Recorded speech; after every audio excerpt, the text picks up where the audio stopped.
ও আমার দেশের মাটি, তোমার পরে ঠেকাই মাথা। আসসালামু আলাইকুম দর্শক, আশা করি সবাই ভালো আছেন। আমি আলহামদুলিল্লাহ ভালো আছি।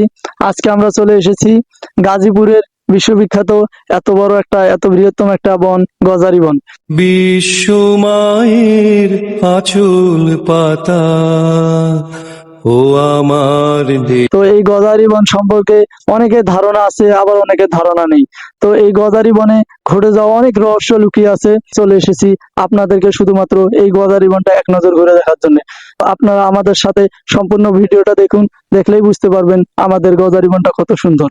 গজারি বন যাওয়ার আগে দেখছেন এখানে একটা গেট আছে, গিবিনসি পুনর্বাসন কেন্দ্রের গেট। তো এখানে এক সিকিউরিটি দাদা আছে, আমি দাদার থেকে শুনবো যে এর আশা বিষয় সম্পর্কে। আসসালামু আলাইকুম। ওয়ালাইকুম আসসালাম রহমতুল্লাহ বরকাতু। আপনি কেমন আছেন? আলহামদুলিল্লাহ, আল্লাহ ভালো আছে। তো আপনি এই গেটের সিকিউরিটি গার্ড? জি। তো এখানে যে গজারি বনটা আছে এটা নিয়ে আপনি মানে কতটুক সম্পর্কে কি কি জানেন? ও এখানে তো গজারি বনে যে দৃশ্য আমি আইসা দেখছি 1995-তে, তাতে ভয়াবহ ছিল। খুব জঙ্গল ছিল এবং এবং চিতাখোলা বাঘ ছিল এবং অন্যান্য যন্ত্রপত্র ছিল, সাপপত্র ছিল, সবই ছিল। মানুষ খুন দেখছি, মানুষ ফালিত হয়ে গেছে। গরু বছরও বাঘে খেয়ে ফেলাইছে দেখছি। তো এখন এইখানে কি এখন মানুষ ঢোকে? হ্যাঁ, বর্তমানে এখন গজারি বন খুব হালকা, গজারি গাছ টাছ কেটে ফেলাইছে। আগে বেশি ছিল নাকি মানে এখন বর্তমানে বেশি? না না, 1995 সালে যে গজারি বন ছিল, একটা গজারি বন ছিল নিচের বুকে 50-60 হাত লম্বা, 8-10 হাত এই বের ছিল। সেই গাছ নাই, এখন নতুন নতুন গাছ হচ্ছে। মনে করে 1-1.5 বের হয়, আর ফরেস্টের লোকেরা চুরি করে নিয়ে এসে ফেলায়। তো মানে কতদিন ধরে আপনি এখানে সিকিউরিটি? এই 30 বছর। তো এখানে আপনি কোনো কিছু এমন ভয়ঙ্কর কিছু দেখেন? হ্যাঁ আছে, সামান্য আছে। এটা আমাদের চোখে নজর দিক সবসময় পড়ে। আমাদেরকে আর কি ক্ষতি করে না, তবে অন্য মানুষের ক্ষতি করার চেষ্টা করে, তখন হুইলরা করলে আমরা দূর করে যাই। আচ্ছা ঠিক আছে, আপনাকে অনেক ধন্যবাদ। তো প্রিয় দর্শক, দেখতে পাচ্ছেন আমার পিছনে যে বনটা, এই বনটা হচ্ছে গজারি বন।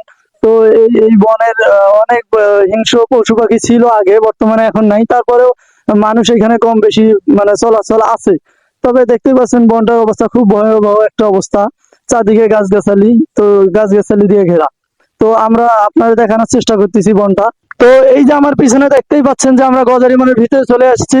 তো দেখুন আমাদের পিছনে যে গজারি বনটা, এখানে একদম নির্জন জায়গা, একমাত্র আমরাই চলে এসেছি এই গজারি বনে। আর এখানে প্রাণহানিরও খুব আশঙ্কা আছে। তারপরেও আমরা অনেক ভয়ঙ্কর এবং এত বড় একটা বনের মধ্যে চলে এসেছি শুধুমাত্র আপনাদেরকে দেখানোর জন্য। তো এর ভিতরে মানুষ নাই, আর এখন বিকেল বেলা, যে কোনো প্রকার মানে আমাদের উপর ক্ষতি হতে পারে। তাই একটু দেখতেই পাচ্ছেন যে আমাদের পিছনে যেসব জায়গাটা আছে, এই রাস্তাটার যে একটা ভয়াবহ অবস্থা। তো আমরা এত ঘোরাঘুরি করার পরে আমরা নিজেরাও এত ব্যস্ততা হয়ে পড়েছি, কিন্তু কোনো মানুষ দেখতে পেলাম না। কারণ এটা এমন একটা গহীন বন, এটা এমন একটা গভীর একটা জঙ্গল যেখানে মানুষ কোথাও খুঁজে পাওয়া যাচ্ছে না। তারপরে আমরা একটা ছেলেকে দেখেছি ওইখানে।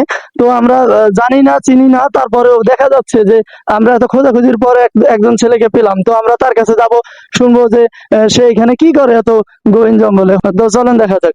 এই যে ভাইয়া শুনেন, তো দেখা যাচ্ছে দর্শক, আসসালামু আলাইকুম। ওয়ালাইকুম আসসালাম। তো আপনি কেমন আছেন? আলহামদুলিল্লাহ ভাই, আপনি ভালো আছেন? হ্যাঁ, আমি আলহামদুলিল্লাহ ভালো আছি। আপনি এখানে কি করেন? ভাই আমি এখানে আসছিলাম, আমার এক বড় ভাই দুইজন আসছিল, ওদের সাথে আসছিলাম জঙ্গলটা ঘুরে দেখার জন্য।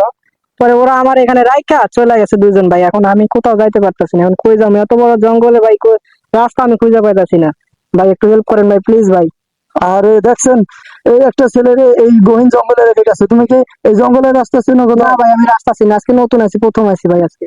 দেখেছেন দর্শক, উনি এই জঙ্গলের রাস্তা কিছুই চেনে না। তো তুমি কি তোমার ঠিকানা বলতে পারবে? হ্যাঁ বলতে পারবো। আমরা যদি তোমাকে পৌঁছে দিই তাহলে তোমার কোনো অসুবিধা হবে? না, অসুবিধা হবে না। আচ্ছা ঠিক আছে দর্শক, তাহলে ছেলেটা অনেক বিপদে পড়েছে। আমরা তাকে নিয়ে তার সঠিক ঠিকানায়, সঠিক জায়গায় তাকে পৌঁছে দেওয়ার জন্য যথাযথ চেষ্টা করব। আমরা ছেলেটাকে নিয়ে চলে যাচ্ছি। অন্য ভিডিওতে দেখা হবে। সবাইকে ভালো থাকবেন, সুস্থ থাকবেন। আল্লাহ হাফেজ।